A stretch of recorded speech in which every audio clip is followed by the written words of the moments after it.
Hello guys, अस्सलाम वालेकुम। इस वीडियो में हम बात करेंगे प्रिंट स्टेटमेंट की।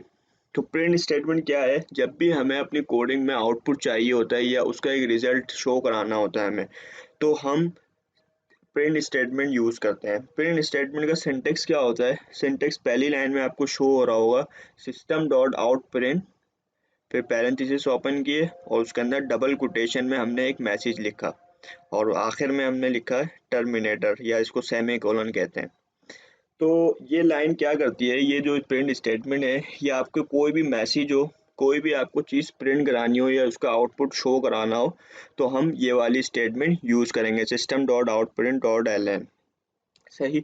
अब हम एक एक कीवर्ड को बता डिटेल में बात करते हुए आगे चलते हैं कि सबसे पहले हम बात करते हैं print L N. Print L N क्या होता है? प्रिंट एल एन ये होता है कि एक फंक्शन होता है, built in function. Built in function मतलब कुछ कोई चीज़ बनी हुई रखी हुई है, हम सिर्फ उसको यूज़ कर रहे हैं। तो प्रोग्रामिंग में भी बहुत से फंक्शन और क्लासेस ऐसी होती हैं जो पहले से ही डिफाइन होती हैं या बनी हुई होती है। तो हम उसे सिर्फ यूज़ करते हैं, सिर्फ उसको लिखते हैं और उसको हम इजीली यूज़ कर सकते हैं। इसको हमें बार बार लिखने की ज़रूरत नहीं पड़ती। मैं आपको एक चीज़ बताते हुए चलूँ कि सिस्टम जो है हमारा पीसी, ये बिल्कुल एक डम मशीन होती है। डम मशीन, इसको हर चीज़ बतानी पड़ती है, ए टू जेड, एक एक लाइन इसको बतानी पड़ती है क्या करना है। तो इसी तरह इसके अंदर प्रिंट के साथ एक लाइन, एक वर्ड आ रहा है एल एन। एल एन का मतलब ये होता है कि हम जो मैसेज प्रिंट कर रहे हैं वो नेक्स्ट लाइन में प्रिंट हो। मतलब कि जैसे कि हमने सबसे पहले सिस्टम डॉट आउट प्रिंट अपना एक मैसेज प्रिंट कराया कि this is a simple Java program. सही। उसके बाद हमने एक और ये लाइन लिखी है, उसके बाद हमने प्रिंट कराया है कि लर्न विद फहद। अब सबसे पहले क्या होगा कि आपका ये वाली लाइन प्रिंट होगी, this is a simple Java program, और उसके बाद इस एल एन जो दोबारा लिखा हुआ होगा दूसरी लाइन में, L N print L N लिखा हुआ होगा, उसमें फ़ायदा हमें ये होगा कि जो दूसरा मैसेज होगा लर्न विद फहद, वो दूसरी लाइन में प्रिंट होगा। सही।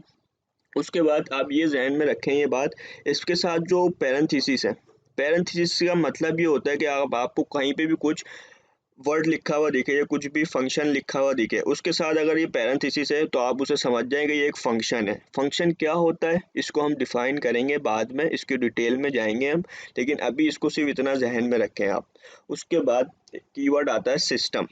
सिस्टम क्या होता है? सिस्टम एक प्री डिफाइंड क्लास होती है। प्री डिफाइंड क्लास मतलब कि पहले से ही बनी हुई क्लास है, हम उसको यूज़ कर रहे हैं। हम क्लास क्यों बनाते हैं? मैंने आपको बताया था कि हमें कोई भी फंक्शन, डेटा मेंबर्स, वेरिएबल्स वगैरह जो भी हमें लिखने हो वो हम क्लास के अंदर रखते हैं। क्लास के अंदर क्यों रखते हैं? इसकी मेन वजह ये है कि हमें, फॉर एग्जांपल, क्लास के अंदर हमारे 4 फंक्शन हैं। अब हमें किसी दूसरी कोडिंग में उसे यूज़ करना है, तो हम सिर्फ उस क्लास का नाम लिख के उन 4 फंक्शन को ईज़िली यूज़ कर सकते हैं।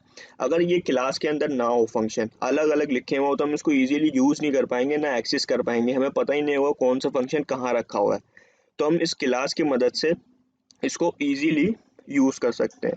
उसके बाद आता है एक वर्ड, जो कीवर्ड है वो है आउट। आउट का मतलब क्या होता है? वो जो कंसोल स्क्रीन होती है जिस पे हमारा आउटपुट शो होता है।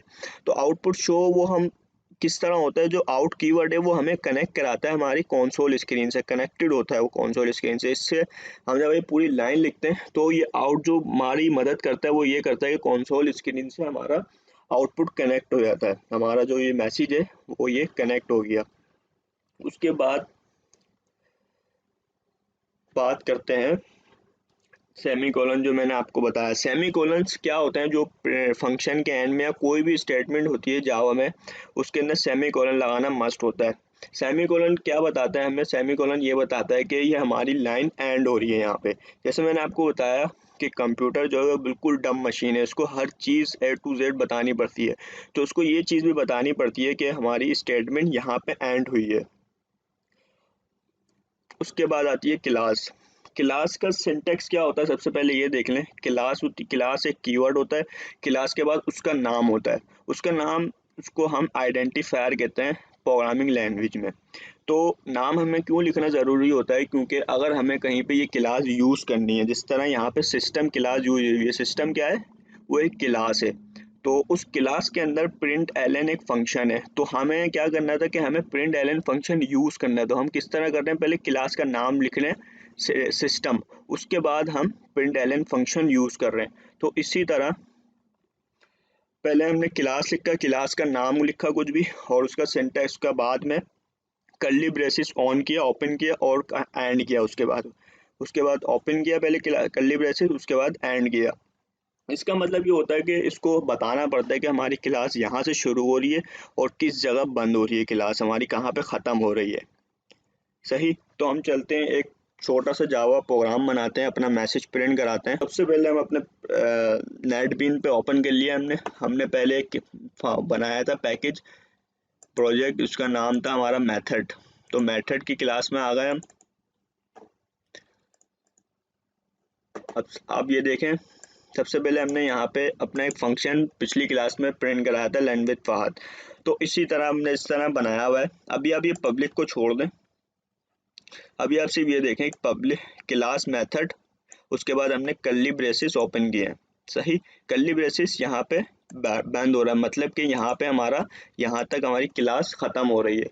उसके बाद मैंने आपको बताया था कि क्लास के अंदर हमेशा हम फंक्शन बनाते हैं या मैन मेथड बनाते हैं। तो हमने यहाँ पे मैन मेथड बनाया, public static void main string argument, इसको शॉर्ट फॉर्म है ARGS।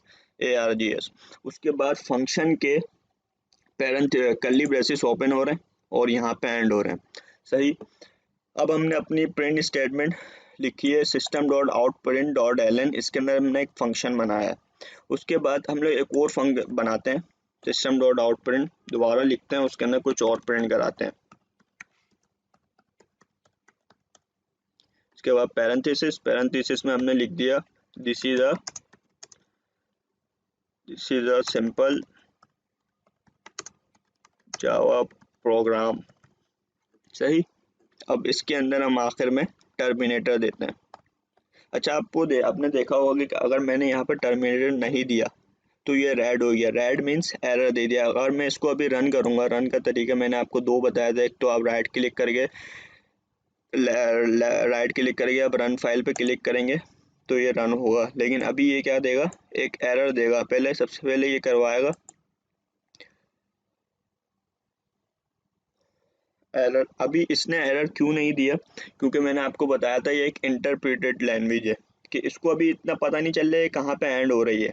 लेकिन अगर मैं इसके अंदर ये दे देता हूँ, ये रेड नहीं होगी फिर, सॉरी मैंने वो डाल दिया। अब टर्मिनेटर दे दिया मैंने इसको, अब मैं इसको रन करता हूँ